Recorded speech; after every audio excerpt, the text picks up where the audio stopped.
eto nga pong ano, pagdinig 'no, kay Ka Eric na ginawa doon po sa House of Representatives sa Congress, mga bossing. So, alam naman po natin kung ano yung issue kay Ka Eric ngayon na gusto pong malaman ng Congress kung sino yung source ni Ka Eric na about dun sa 1.8 billion 'no, na ginastos daw.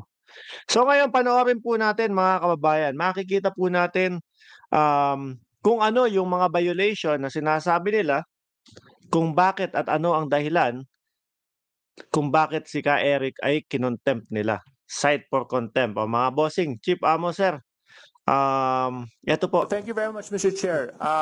So let's just go back to points that have already been established. Number one, Ha? the statement that you issued were false. You admitted it and you apologized for it last hearing. Number two, you mentioned that your source is from Senate. And Caselis, Mr. Celis, the law that you have just stated that you sought to use to protect your right and not to reveal your source apparently has been ruled cannot be applied. So therefore, I'm asking you again, dahil Ano? may kinalaman na may mabigat po ang kinalaman ang repercussions nito You're talking about interparliamentary relationships between the House of Representatives and between the Senate. And none other than the Senate President has already issued a statement about this. So I don't think you see the gravity of the statements that you have issued between both houses So in Congress. mukhang matatagalan, mahaba-haba po ito. So, sa madaling salita mga kababayan, meron silang itinatanong kay Ka Eric. Ang tinatanong nila is, sino yung source mo?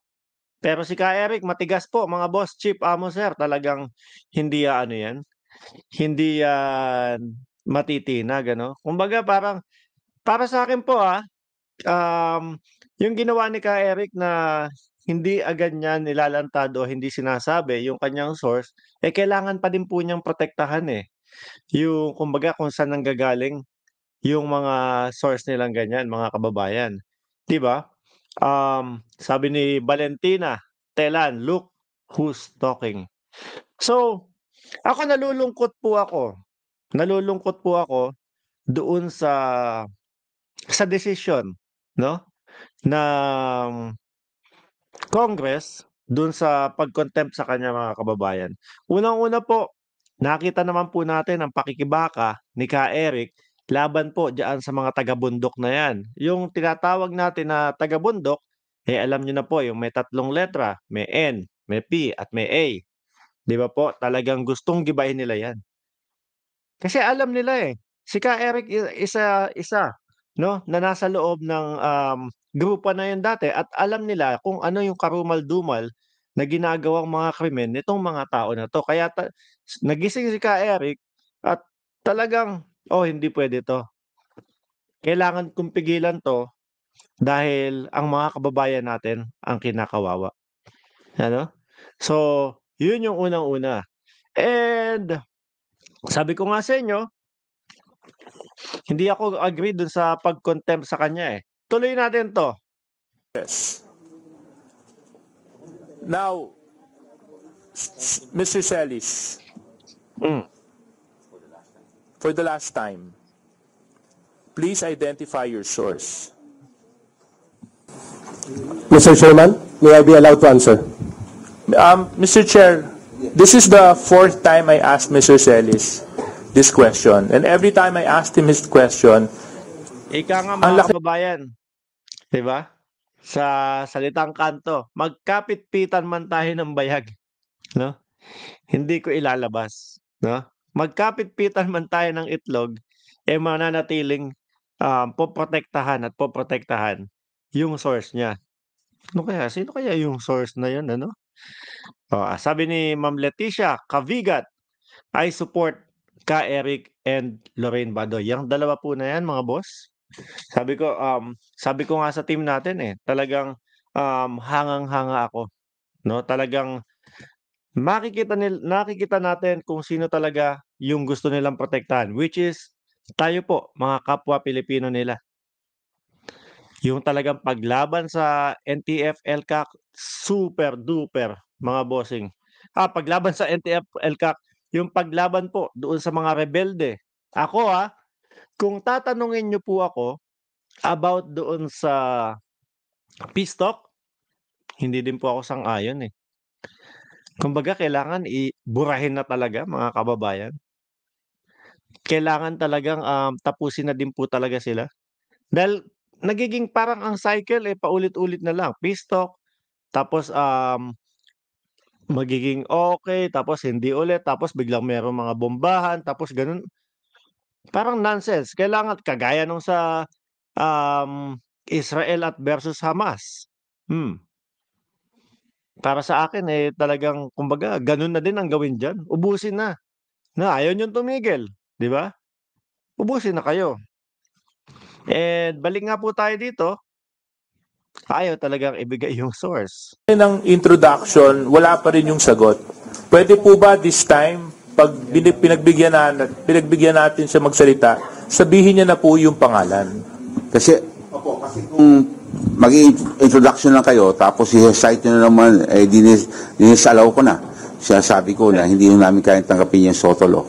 For Habang kanina pinapanood ko 'to, magbibigay lang ako komento, parang iisa yung size nung mga congressman natin, these particular issues, and we provided the basis for that too. Sa mga binigkas yung provision, doon ko mismo hinugot ko yung argumento namin. Ngayon, kung hindi ko yung sasagot, we will not allow you anymore. Kasi nagre-request si Congressman Suarez ng kasagutan, pangalan ang kailangan niya. Okay.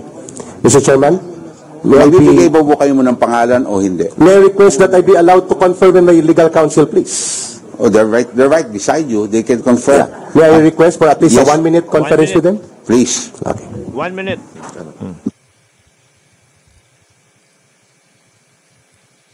Parang iisa ang sukat nila, no? Iisa ang mga size. Medyo kalmado pa si Ka Eric diyan. Kalmado pa. And makikita nyo bandang malapit sa dulo nitong video na 'to, eh, basta makikita nyo.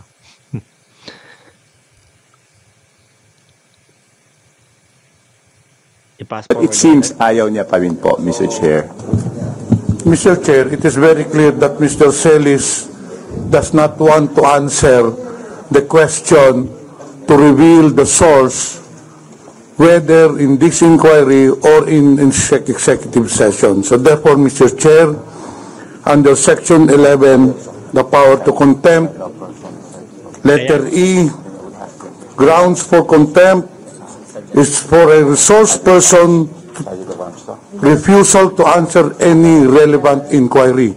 Actually, Mr. Chair, Mr. Celis has already violated two provisions of Section 11. The first one, acting in a disrespectful manner, and the second one, which is very more important rather, is his refusal to answer the question in a relevant inquiry. On this note, Mr. Chair, I move to contempt, to cite for contempt Mr. Celis for on these two grounds under Section 11. So move, Mr. Chair. Second the motion.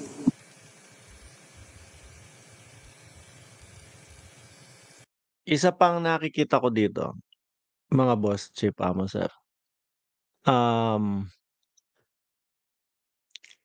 Tipo bang hindi ko sinasabi na huwag pagkatiwalaan ang Kongreso natin, ano? Hindi ko sinasabing ganyan. Kaya lang, yung parang meron silang ano, kailangan sapilitan na sagutin mo.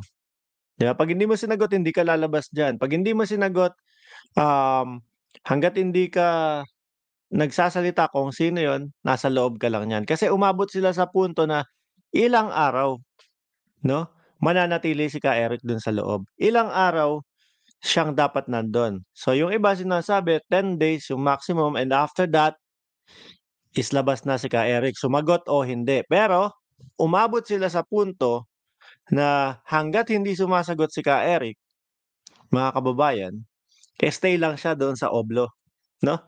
Sa oblo ng Kongreso. So, paano 'yun? Hanggang paano kung talagang umaabot siya ng 2 buwan, 3 buwan, 5 buwan, hangga't walang sinasabi yung tao? So, ipa-fast forward ko mga bossing, banda dito eto, pag-usapan nag-break sila, sinabi nga diyan na cite for contempt daw si Ka Eric. So, kung makikita natin tingnan niyo yung facial reaction niya, yung, tingnan niyo yung mga kilos niya, parang sabi ko, "Ayos, tigas, talagang hindi papatinag." Mr. Chairman, Ayan. Break yan, break. suspended ba? Wala pa. Makita nyo, di ba? Si Dr. Lorraine Badoy. Takpan.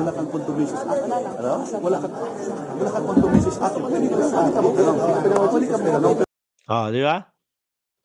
Parang yung niya, sige, gawin nyo yan. Taong bayan ng makakalaban ninyo. Ako ayoko. At hindi ako agree doon sa pag-contempt sa kanya. Dahil alam naman natin kung talagang ano yung pinaglalaban ng tao. Yun nga lang, to be fair, kailangan medyo maingat din sila sana sa pagbabalita no? Pero sabi ko nga, kailangan talaga nilang ingatan yung kanilang source. Tingnan niya. Wala ka nagawa ng contumacious act. Break time yan. Di ba?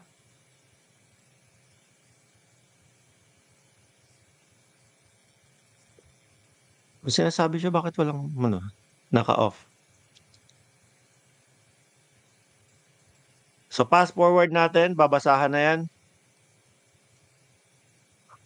Ayan.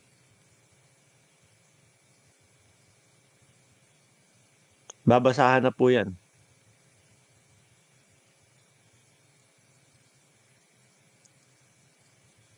Long time no hear, sabi ni Sir Mateus Maximus. Leticia Cabigat, I support Sara Duterte. Ito na. Session resumes. Mr. Chair, Okay, before I acknowledge the Honorable Pimentel, the due process was given to the witness and he was allowed to speak. And he cited his grounds why, as a matter of fact, we gave him so much airtime that he manifested his refusal to the question of the Honorable Suarez 4 times. And so, that being said, the chair would like to call the Honorable Pimentel to manifest his the motion on the time frame. Mr. Chair, I would like to amend my previous motion. Therefore, Mr. Chair, I move to detain Ayan. Mr. Celis, or he was cited in contempt until the adoption of the committee report at the plenary session, Mr. Chair. So move. Okay, so that is also an amendment to the motion of the Honorable Akop early on. There's a motion amending the motion of the Honorable Akop. Any second? Seconded? The chair hearing no objection. The chair adopts and approves the motion of the Honorable Johnny Pimentel. So the Sergeant of Arms is hereby directed to enforce the decision of this committee. Mr. Chair, can I make a comment, Mr. Chair? Session suspended. Attorney Tolentino. Thank you for this kangaroo court. Session suspended. Thank you for this kangaroo court. Thank you for this kangaroo court. Yun lang. So, thank you for this kangaroo court. Yan yung mabigat na sinabi ni Ka Eric bago, no? Lumabas nung session. So ngayon, mga kababayan, merong mga personalidad din po na talagang hindi uma-agree diyan sa ginawa ng Senate, mga kababayan. So basahin po natin yung tweet, no, ni Malutikya. Sabi niya dito, I appeal to the Congress. Protecting source is the right of all journalists, just like your right to do so when you do oversight. The institution of the House of Representatives has made its point, though I do not agree with the contempt ruling and the call to revoke the franchise of SMNI. I understand that Ka Eric and Doc Badoy will go on a hunger strike today. Why do we treat resource person on an inquiry in aid of legislation this way? May tanong dito sa bandang ilalim. Mr. Speaker, is this the way you want to be remembered? Is this how Romualdez House view rights? Then, sir, there is something terrible wrong in our country too today. Ayan po. Mga kababayan, kayo na po ang humusga. Tama po ba na kanilang ikinulong sa Congress itong si Ka Eric? Ako po ang inyong lingkod, para sa akin po hindi.